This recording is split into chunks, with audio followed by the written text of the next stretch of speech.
Assalamualaikum. This is Learners Academy by Hiya Balot. I'm Naima Tehniyat and I'm going to teach you DSM 5. Substance medication induced bipolar and related disorder.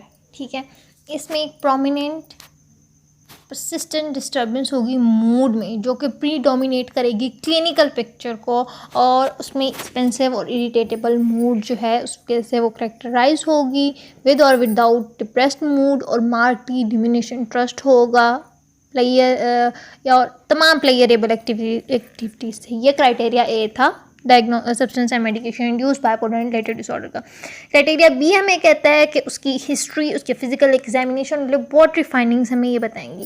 किसी और disorder की laboratory finding नहीं बताती कि उस बंदे को ये डिसऑर्डर है, सिर्फ सब्सटेंस और मेडिकेशन इंड्यूस्ड डिसऑर्डर्स की और सब्सटेंस यूज डिसऑर्डर्स की ये हमें बताती है। लेबॉर्ट्री फाइंडिंग्स, उनके ब्लड टेस्ट जो हैं वो बताते हैं।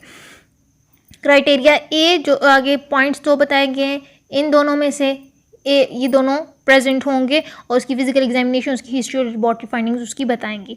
जो सिम्टम्स हैं क्राइटेरिया ए में, ये सून, ड्यूरिंग या soon after substance intoxication, withdrawal या एक्सपोजर किसी भी मेडिकेशन से, उसके बाद ये डेवलप होंगे। और जो सब्सटेंस या मेडिकेशन वो लेगा वो इस कैपेबल होगा कि वो क्राइटेरिया ए कॉज कर सके। उसने कोई मेडिसिन ली, कोई सब्सटेंस लिया, वो इस काबिल नहीं है कि वो उसको कॉज कर सके, इस चीज़ को, मूड डिस्टर्बेंस को क्राइटेरिया ए कॉज कर सके। लेकिन उसको मूड डिस्टर्बेंस के सिम्टम्स हैं, उसको मैनिक एपिसोड के हैं, उसका इरिटेटेबल मूड है, मूड स्विंग्स हैं, सो उसको हम लोग कोई और डिसऑर्डर पे डायग्नोज करेंगे, सब्सटेंस यूज़ नहीं करेंगे कि उसने जो मेडिसिन ली है वो उस काबिल नहीं है कि वो चीज़ कर सके।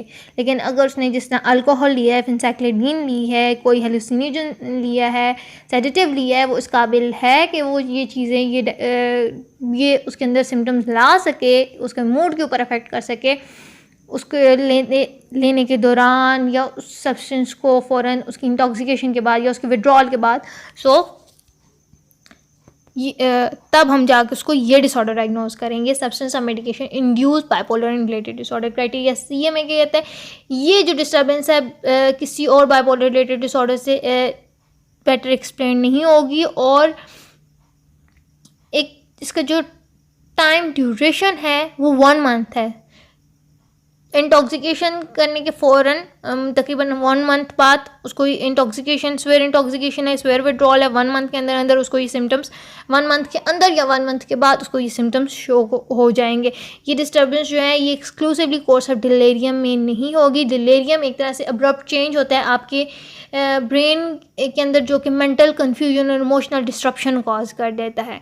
तो ये देख लेना है कि डिलेरियम तो इस बंदे को नहीं है कहीं। और ये डिस्टर्बेंस जो है ये क्लिनिकली सिग्निफिकेंट डिस्ट्रेस या इम्पेयरमेंट कॉज करेगी उसकी सोशल, ऑक्यूपेशनल और जितने भी इंपॉर्टेंट एरियाज़ ऑफ लाइफ हैं, इंपॉर्टेंट एरियाज़ ऑफ फंक्शनिंग है। रीडिंग प्रोसीजर की तरफ अगर हम लोग आए, ICD 9CM और ICD 10CM उसके अकॉर्डिंग भी बताया गया है। यहाँ पे नीचे बाकायदा कोड्स दिए गए हैं, ठीक है। विद यूज डिसऑर्डर है, माइल्ड है, विद यूज डिसऑर्डर मॉडरेट और स्वेयर है, विदाउट यूज डिसऑर्डर है, आया उसने अल्कोहल लिया है, फेंसाइक्लिडीन लिया है, हेलुसिनोजन लिया है, सेडेटिव लिया है, कोई कोकेन ली है, या कोई भी नोन या अननोन सब्सटेंस लिया है। फिर उसके बाद स्पेसिफायर्स में कि वो इंटॉक्सिकेशन के दौरान ऑन सेट उसका इंटॉक्सिकेशन है या ऑन सेट उसका विड्रॉल है, ठीक है। ICD 9CM की भी कोडिंग बताई गई है, ICD 10 की भी। मैंने इंट्रो में भी बताया था कि ये जो F और आगे स्पेसिफिक हमारे पास दिया जाता है, जिस तरह से हमारे पास इस तरह से for example unspecified schizophrenia spectrum and other psychotic disorder का 298.9 इंटू F29, जो F29 है ये ICD की क्लासिफिकेशन है, ठीक है। बाकी जो दूसरी है वो DSM की क्लासिफिकेशंस हैं। क्लासिफिकेशन इसके रिकॉर्डिंग प्रोसीजर कि आप उसकी प्रेजेंट हालत को, प्रेजेंट कंडीशन को देखकर और उसकी स्टेट को और जो सब्सटेंस उसने यूज़ किया है उसके मुताबिक उसको हम लोग ये देंगे। डायग्नोस्टिक फीचर्स की तरफ अगर हम लोग आएँ, जो इसकी की एक्सेप्शन है वो सब्सटेंस या मेडिकेशन है, ठीक है। उसने सब्सटेंस यूज़ किया है, उसने मेडिकेशन यूज़ की है। कुछ केसेस में भी हो सकता है कि आया उसने कोई भी स्टिमुलेंट लिया है, हार्मोनल चेंजेस हो रहे हैं तो उस वजह से कोई वो स्टिमुलेंट ले रही है हार्मोनल इम्बैलेंस का, हार्मोन्स को इम्बैलेंस करने के लिए, मेल है फीमेल है जो भी हैं, इंसान है, सो उन्होंने कोई इस तरह के स्टिमुलेंट लिया हुआ, दैट्स वाई उनके अंदर ये चेंजेस आ रही हैं। इस चीज़ को भी मद्देनजर रखना है कि उसने वो स्टिमुलेंट बंद किया है उधर से लेना और वो नॉर्मल हो गई 2 से 4 दिन के अंदर अंदर, ठीक है। सो उस चीज़ को हम लोग इसमें नहीं लेंगे। साइड इफ़ेक्ट जो एंटी डिप्रेशन या साइकोटिक ड्रग्स के होते हैं वो प्राइमरी सिम्टम्स होते हैं मैनिक सिंड्रोम का, लेकिन जो फंडामेंटली डिस्टेंस है बाइपोलर सिम्टम्स के इनसफिशिएंट डायग्नोसिस के लिए, ठीक है, इनसफिशिएंट डायग्नोसिस है। एसोसिएटेड फीचर्स में बेसिक चीज़ इसमें एटियोलॉजी आ जाती है हमारे पास, लेबॉर्ट्री फाइंडिंग्स होंगी, उसकी फिजिकल एग्जामिनेशन और उसकी केस हिस्ट्री सारी हमें बताएगी, उसकी प्रीवियस हिस्ट्री। कोई एपिडेमोलॉजिकल स्टडीज़ नहीं है इसके ऊपर, प्रिवलेंस के ऊपर, और जो इटियोलॉजिकल सब्सटेंस है उसकी हर एक की जो है वो इंडिविजुअल रिस्क होता है बाइपोलर का, ठीक है। मैनिक एपिसोड है, हाइपोमैनिक है, डिप्रेसिव है, ठीक है। डेवलपमेंट एंड कोर्स, अगर फेनसाइक्लिडीन इंड्यूस मैनिया को अगर देखा जाए तो इनिशियल रिप्रेजेंटेशन जो होती है एक तरह से डिलेरियम की होती है विद इफेक्टिव फीचर्स की, लेकिन जो बाद में एटिपिकल अपीयरेंस बन जाती है मैनिक और मिक्स्ड मैनिक स्टेट की हमारे पास, ठीक। जो बात अभी मैंने बताया कि वो मे बी कोई स्टिमुलेंट ले रही हो हार्मोनल इम्बैलेंस के लिए, उसको बैलेंस तो हो सकता है उस वजह से हो, लेकिन मे बी उनको छोड़ने के 1 से 2 दिन के अंदर, 2 से 4 दिन के अंदर ये चीज़ें हट जाए। डायग्नोस्टिक मार्कर जो है वो ब्लड और यूरिन को टेस्ट हैं, ठीक है। और डिफरेंशियल डायग्नोसिस में ये तमाम bipolar disorders, substance intoxication, substance induced delirium और मेडिकेशन साइड इफ़ेक्ट्स, उनसे ये डिफ्रेंशिएट करता है। फुल मैनिक एपिसोड जो कि एंटी डिप्रेशन में ट्रीटमेंट में होती है, लेकिन वो परसिस्ट करती है एक syndromal level beyond physiological effect of the treatment के ऊपर, ठीक है। जितना इफेक्ट होना चाहिए लेकिन उससे ज़्यादा हो जाती है, ठीक। और कोई भी और मेडिसिन जो कि बियॉन्ड लेवल जाएगी तो वो जो है वो फुल डिसऑर्डर की तरफ आएगी, लेकिन वो एक लेवल पे जब होगी तो हम मेडिकेशन इंड्यूस उसको बोलेंगे। कोमॉर्बिडिटी में हमारे पास आ जाते हैं यूज़ ऑफ इलिसिट सब्सटेंस, जिसका लीगल स्टिमुलेंट्स हो गए, फेनसाइक्लिडाइन हो गई, या डाइवर्जन्स जो हो गए प्रिस्क्राइब्ड स्टिमुलेंट्स की, उससे एसोसिएटेड है। डिलेरियम हो सकता है पहले भी और मैनिक सिम्टम्स के साथ भी। Bipolar and related disorder due to another medical condition, अब यहाँ पे मेडिकल कंडीशन इन्वॉल्व हो गई है जिसकी वजह से उसको वो चीज़, वो सिम्टम्स आ रहे हैं। एक prominent persistent period of abnormally elevated expensive irritable mood होगा, abnormally increase एनर्जी होगी जो कि प्रीडोमिनेट करेगी क्लिनिकल पिक्चर में। और ये एविडेंस जो है history, physical examination, laboratory findings से और डिस्टर्बेंस जो है डिफरेंट पैथोलॉजिकल कॉन्सिक्वेंसेस जितनी भी उसकी मेडिकल कंडीशन से हो रही हैं उनसे वो प्रूव होगी। ये डिस्टर्बेंस जो है वो किसी और मेंटल डिसऑर्डर से एक्सप्लेन नहीं होगी, और ये जो है एक्सक्लूसिवली कोर्स ऑफ डिलेरियम में नहीं होगी ये डिस्टर्बेंस जो है। और ये clinically significant distress impairment cause करेगी सोशल ऑक्यूपेशनल जितने भी इंपॉर्टेंट एरियाज ऑफ फंक्शनिंग है, और नेसेसिटेट करेगी हॉस्पिटलाइजेशन ताकि वो उसकी सेल्फ को हार्म प्रिवेंट कर सके और दूसरों की सेल्फ को, अगर साइकोटिक सिम्टम्स इसमें इन्वॉल्व हो जाते हैं तो। मैनिक फीचर्स हैं, विद मैनिक फीचर या हाइपोमैनिक लाइक फीचर्स हैं, या विद मिक्स्ड फीचर्स हैं। कोडिंग मीन्स चीज़ों का ख्याल रखना है। ये स्पेसिफायर्स हैं कि क्राइटेरिया मैनिक एपिसोड या हाइपोमैनिक एपिसोड को मीट नहीं कर रहा, फुल क्राइटेरिया नहीं कर रहा है, लेकिन मैनिक फीचर्स हैं। विद मैनिक और हाइपोमैनिक लाइक एपिसोड आ रही है उसको, ठीक है, फुल क्राइटेरिया मीट कर रहा है एक्सेप्ट क्राइटेरिया डी के मैनिक एपिसोड के, और क्राइटेरिया एफ जो है हाइपोमैनिक का उसके अलावा बाकी वो मीट कर रहा है। क्राइटेरिया डी जो है हमारे पास मैनिक एपिसोड का क्या कहता है कि किसी और मेडिकल कंडीशन या सब्सटेंस के फिजियोलॉजिकल इफेक्ट्स नहीं है, और क्राइटेरिया एफ हाइपोमैनिक का में कहता है कि ये किसी और सब्सटेंस के फिजियोलॉजिकल इफेक्ट्स के एट्रीब्यूटेबल नहीं है। डायग्नोस्टिक फीचर्स की तरफ आए तो इसका जो मेन कोर फीचर है कि मेडिकल कंडीशन होगी वो ये सारे चेंजेस एट्रीब्यूट करेगी, ठीक है। और ये जितना भी है ये डिस्टर्बेंस की कोर्स ऑफ डिलेरियम में नहीं होगी। और जब वो एक उसकी जो लेवल सेट है कि इस तक होगी, उससे बियॉन्ड जाएगी, मेडिकल कंडीशन से भी हट के, तब हम उसको प्रॉपर डिसऑर्डर डायग्नोस करेंगे। एसोसिएटेड फीचर्स, बेसिक फीचर्स का एटियोलॉजी है, की वेरिएबल है, bipolar disorders etiologically specified form of biological disorders की जो मेडिकल कंडीशंस की लिस्ट है जो कि मैनिया इंड्यूस कर सकती है, वो इतना से कंप्लीट कभी भी नहीं है। जिस तरह यहाँ पे कशिंग्स डिजीज़ की कहा गया है, मल्टीपल स्क्लेरोसिस है, जिस तरह स्ट्रोक भी है, ट्रोमैटिक ब्रेन इंजरी भी है, ये चीज़ें भी मैनिक एपिसोड जो हैं वो कॉज कर सकती हैं, मैनिक फीचर्स ला सकती हैं मैनिक एपिसोड के। डेवलपमेंट एंड कोर्स की तरफ जाएँ तो bipolar related disorder due to another medical condition usually onset होता है एक्चुअली किसी भी subsequently within first weeks या मंथ किसी भी मेडिकल कंडीशन से एसोसिएट है। उसको कशिंग डिजीज़ है, उसके स्टार्ट फॉर एग्जांपल, तो उसके स्टार्ट्स के 2 हफ्तों में उसको ये हो सकता है, 3 हफ्तों में हो सकता है, ये विद इन अ मंथ ये चीज़ उसको हो सकती है, ये इसके अंदर ये चीज़ें आ सकती हैं। कल्चर रिलेटेड डायग्नोस्टिक इश्यूज, जो कल्चर डिफरेंसेस हैं वो एक्सटेंड करते हैं कि there is any evidence pertain to those associated with medical condition. अब मेडिकल कंडीशन के रेट के ऊपर बेस करता है कि हो सकता है कि एक उस मेडिकल कंडीशन का रेट पाकिस्तान में ज़्यादा है, इंडिया में वो कम है, या यहाँ पे एशिया में उसका कम है, यूरोप में वो ज़्यादा है।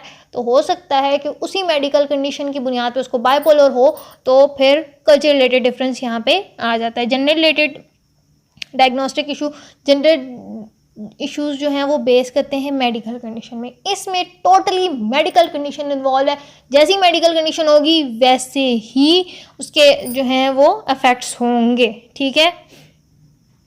जिस तरह फॉर एग्जांपल स्ट्रोक है, ये कॉमन है मिडिल एज मेल्स में एज़ कम्पेयर टू फीमेल्स। अब डायग्नोस्टिक मार्कर इसका है मेन, उसका भी कोर फीचर है मेडिकल कंडीशन। इसमें टोटली चीज़ जो है वो मेडिकल कंडीशन के ऊपर डिपेंड करती है कि हाँ भाई ये कर रही है उसको कॉज। बाकी तमाम लेबॉर्ट्री फाइंडिंग्स, तमाम केस हिस्ट्री उसकी क्लियर बता रही है कि उसको इसी वजह से हो रहा है। Functional consequences of bipolar related disorder due to another medical condition, अगर वो डिसऑर्डर उसको मेडिकल कंडीशन है वो उसको इजाज़त दे रही है वो बाहर जाके काम करे, ठीक है, किसी हद तक वो उन सिम्टम्स को भी कोप करने की कोशिश करे, तो वो उसका फंक्शनिंग इतनी डिस्टर्ब नहीं होगी। लेकिन मेडिकल कंडीशन ऐसी है, ऊपर से बाइपोलर भी, सो सिम्टम्स भी आ रहे हैं मैनिक, हाइपोमैनिक या डिप्रेसिव के, सो उसकी फंक्शनिंग डिस्टर्ब होगी। डिफरेंशियल डायग्नोसिस की तरफ आएँ तो symptoms of delirium, catatonia and acute anxiety. यहाँ पे इम्पॉर्टेंट है कि मैनिया को जितने भी इन डिसऑर्डर्स हैं, एक्यूट एग्जाइटी हो गया, कैटाटोनिया और डिलेरियम, इनसे डिफ्रेंशिएट किया जाए। इसमें मूड जो है उसमें मैनिक फीचर्स भी आ रहे हैं, मैनिक सिम्टम्स आ रहे हैं, या हाइपोमैनिक लाइक एपिसोड्स उसको आ रही हैं, लेकिन कोर मेडिकल कंडीशन की वजह से वो हो रहा है, इसके अलावा नहीं है। और क्राइटेरिया उनसे हट के टोटली बाइपोलर वाले क्राइटेरिया पे, यानी यानी मैनिक और हाइपोमैनिक और के क्राइटेरिया पे वो आ रहा है। मेडिकेशन इंड्यूस्ड डिप्रेसिव और मैनिक सिम्टम्स, अब जो मेडिकल कंडीशन है उसको मेडिकेशन से ट्रीट किया जाता है, ठीक है, वो इंड्यूस करती हैं डिप्रेसिव या मैनिक सिम्टम्स। इस केसेस में क्लिनिकल जजमेंट जो होती है वो एविडेंस होती है कि आया जिसको मेडिकेशन दी जा रही है वो उस काबिल है कि वो उसको इंड्यूस कर रही है कि नहीं है। बात वहीं आ जाती है जो मैंने लास्ट डिसऑर्डर में ही नहीं, सब्सटेंस और मेडिकेशन इंड्यूस में बताया। कोमॉर्बिडिटी में अगर हम लोग आएँ तो conditions comorbid with bipolar and related disorder due to another medical condition associated with medical condition. Totally each and everything is associated with medical condition. Delirium हो सकता है before or along with manic symptoms in individuals with Cushing's disease. Other specified bipolar and related disorders. अब इस category में हमारे पास ऐसे जो presentation आती है वो ऐसी आती है कि सिम्टम्स हैं, कैरेक्टरिस्टिक्स हैं बाइपोलर रिलेटेड डिसऑर्डर के, वो clinically significant distress impairment cause करेंगे जितनी भी social occupational important areas of functioning है उनमें, ठीक है, प्रीडोमिनेट करेंगे, लेकिन क्राइटेरिया फुल मीट नहीं करेगा। सिम्टम्स हैं, जब डायग्नोस्टिक क्लास की बात आ जाएगी तो वो उस क्राइटेरिया मीट नहीं करेगा। जिस तरह सबसे पहले हमारे पास है short duration hypomanic episodes and major depressive episode. 2 to 3 days की हमारे पास हाइपोमैनिक एपिसोड आएगी, लेकिन इसका जो क्राइटेरिया वो 4 डेज़ है, लेकिन ये 2 to 3 डेज़ होगी। मेजर डिप्रेसिव एपिसोड का जैसे 2 वीक्स है, सो वो जो है 2 वीक से कम होगा, 1 वीक भी हो सकता है, ठीक है। सो क्राइटेरिया जो है बाकी सिम्टम्स मीट कर रही हैं, लेकिन यहाँ पे टाइम ड्यूरेशन का फ़र्क आ रहा है, टाइम ड्यूरेशन मीट नहीं कर रही। Hypomanic episode with insufficient symptoms and major depressive episode. Hypomanic episode है, टाइम ड्यूरेशन पूरा है, 4 डेज़ है, लेकिन सिम्टम्स कम है, सिम्टम्स प्रॉपर नहीं है, सिम्टम्स मीट नहीं कर रहे। Hypomanic episode without prior major depressive episode. Hypomanic episode आ रही है लेकिन डिप्रेसिव एपिसोड नहीं है, सिर्फ हाइपोमैनिक है, क्राइटेरिया फुल मीट कर रहा है। सो बाइपोलर 2 का डायग्नोसिस यहाँ पे नहीं हो सकेगा। Short duration cyclothymia less than 24 months, 2 years 12 months 24 months, तो ये less than 24 months। Age level को देखना है, अगर बच्चा है और वो 1 साल से कम ड्यूरेशन आ रहा है तो उसको हम डायग्नोज करेंगे, लेकिन अडल्ट है तो 2 साल से कम ड्यूरेशन है, सो उसको हम लोग शॉर्ट ड्यूरेशन साइक्लोथेमिया डायग्नोज करेंगे, ठीक है, क्योंकि उसमें फुल क्राइटेरिया हाइपोमैनिक या डिप्रेसिव एपिसोड या सारी उसमें का कोई क्राइटेरिया मीट नहीं करता, फुल क्राइटेरिया मीट नहीं करता।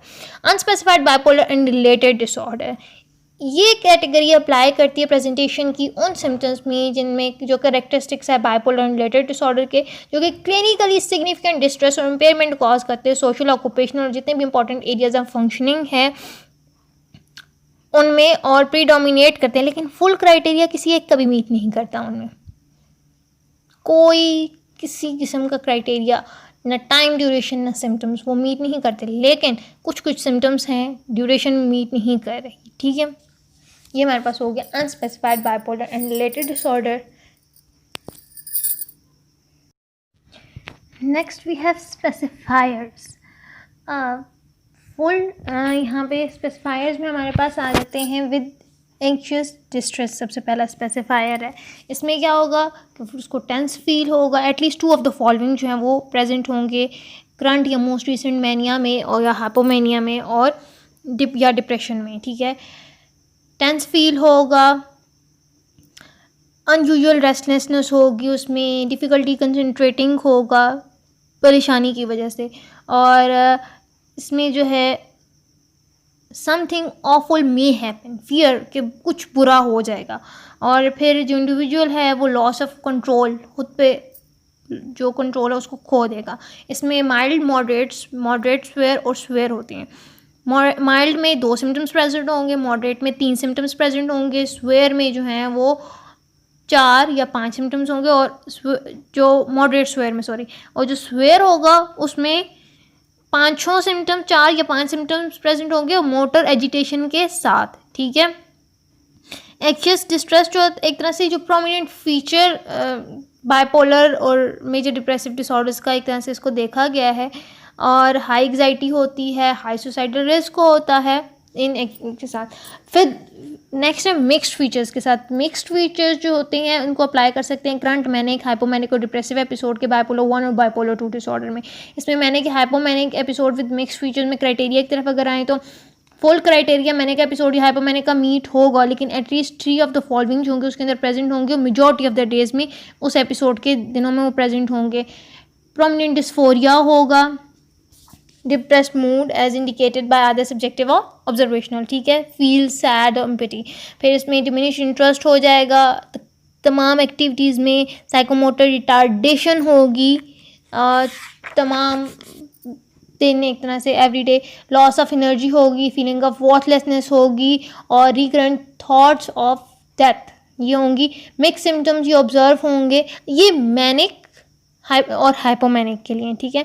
ये सिम्टम्स जो होंगे ये ऑब्जर्व होंगे, दूसरों ऑब्जर्व कर सकेंगे और ये चेंज उसकी पर्सन की यूजुअल बिहेवियर में एक चेंज लाएंगे।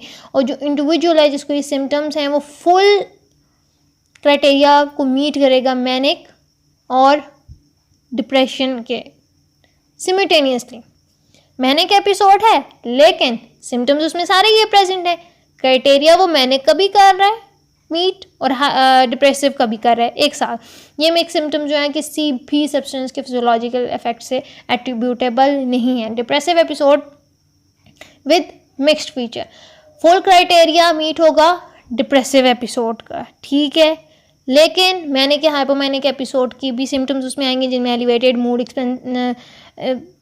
इन्फ्लेटेड सेल्फ इस्टीम, ज़्यादा टॉकेटिव होना और फ्लाइट ऑफ आइडियाज़, इंक्रीज और excessive involvement in such activities that have high potential of painful consequences. Need for sleep जो है वो डिक्रीज़ हो जाना, और ये सिम्टम्स जो हैं ये ऑब्जर्व कर सकेगा वो बंदा हो या दूसरे भी, सॉरी ये ऑब्जर्वेबल होंगे, दूसरे को ऑब्जर्व करेंगे और ये चेंज जो है उस पर्सन के यूजुअल बिहेवियर में वाज़ेह देखेगा। और क्राइटेरिया फुल मीट करेगा मैनिक एपिसोड का भी, मैनिया का भी और डिप्रेशन का भी एक साथ।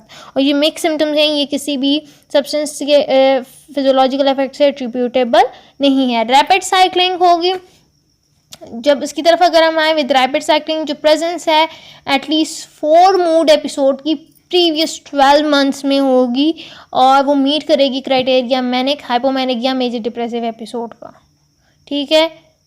रैपिड साइक्लिंग है, एक एपिसोड ख़त्म हुई दूसरी फ़ौरन से आ गई, ये इसका ये हिसाब होगा।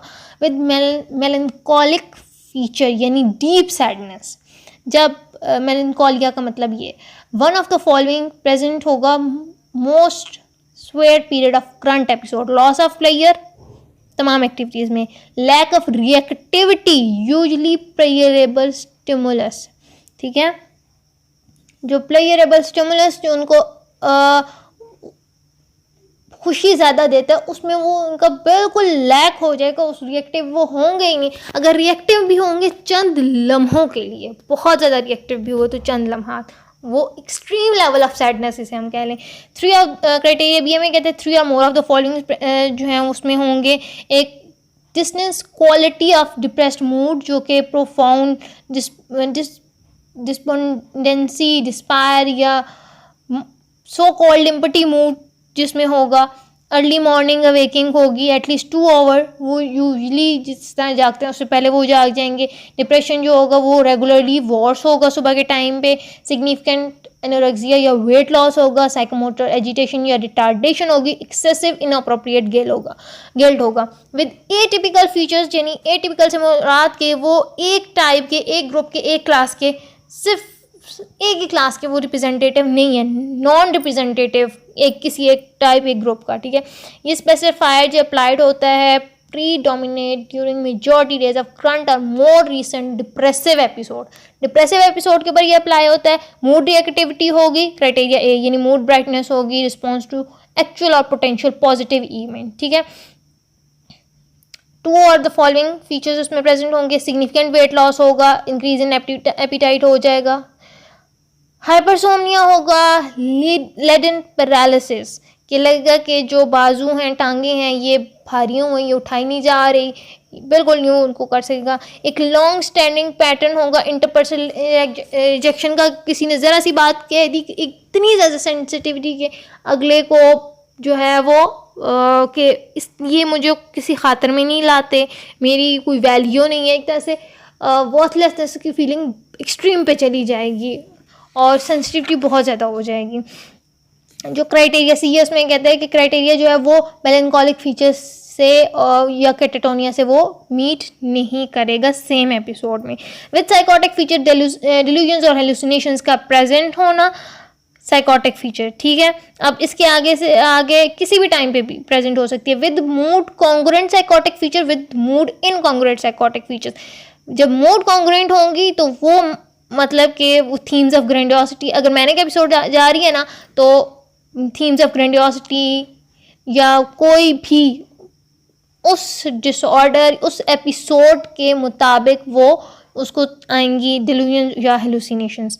जब मूड इनकॉन्ग्रुएंट होगी डिसऑर्डर और होगा, हेलुसिनेशंस और डिल्यूजन्स और होंगी, चीज़ अलग, ठीक है।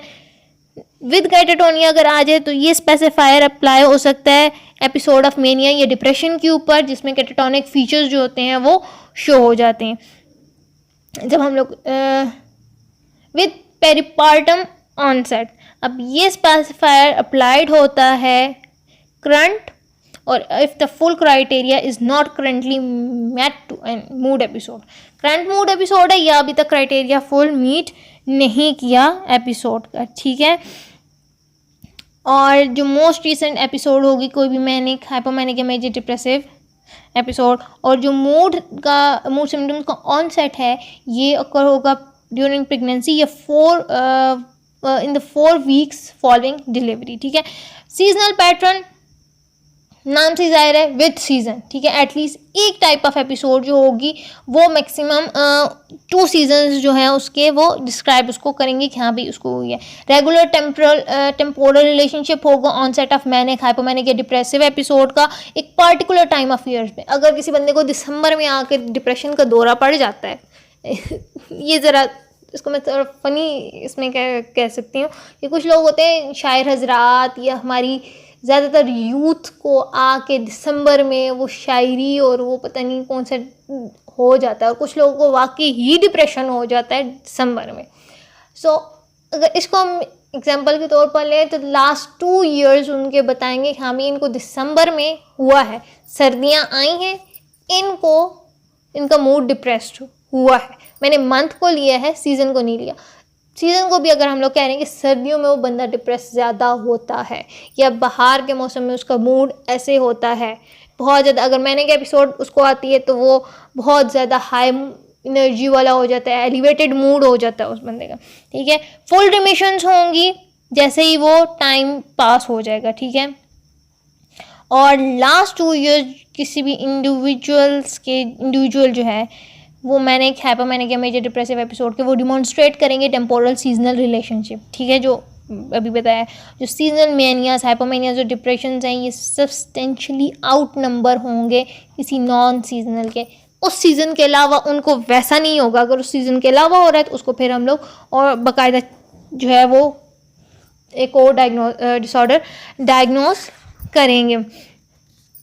पार्शियल रिमिशन एक टर्म यूज़ होती है, इसमें जो होते हैं जो सिम्टम्स होते हैं, प्रीवियसली कोई मैनिक एपिसोड थी, हाइपोमैनिक एपिसोड थी या डिप्रेसिव एपिसोड प्रेजेंट थी लेकिन फुल क्राइटेरिया मीट नहीं कर रहा था, ठीक है। और एक टाइम पीरियड है जिसमें कोई सिग्निफिकेंट सिम्टम्स जो है मैनिक एपिसोड का हाइपोमैनिक एपिसोड का मेजर डिप्रेसिव का नहीं आया, ठीक है, जो कि एंड ऑफ सच एपिसोड होता है तो वो नहीं आया, वो पार्शियल रिमिशन है, ठीक है। फुल रिमिशन है कि ड्यूरिंग पास्ट 2 मंथ्स कोई सिग्निफिकेंट सिम्टम्स डिस्टर्बेंस प्रेजेंट है ही नहीं। फुल रिमिशन सिंपली अगर लिया जाए तो अगर किसी बंदे का को ट्रीटमेंट दी है वो फुल रिमिशन हो गया, वो फुली जो है वो सिम्टम्स उसके ख़त्म, वो ठीक हो गया। पार्शियल रिमिशन हुई है कि इसमें रिलैप्स के चांसेस हैं, ठीक है। माइल्ड मॉडरेट स्वेयर इसकी आगे से कैटेगरीज ही हैं।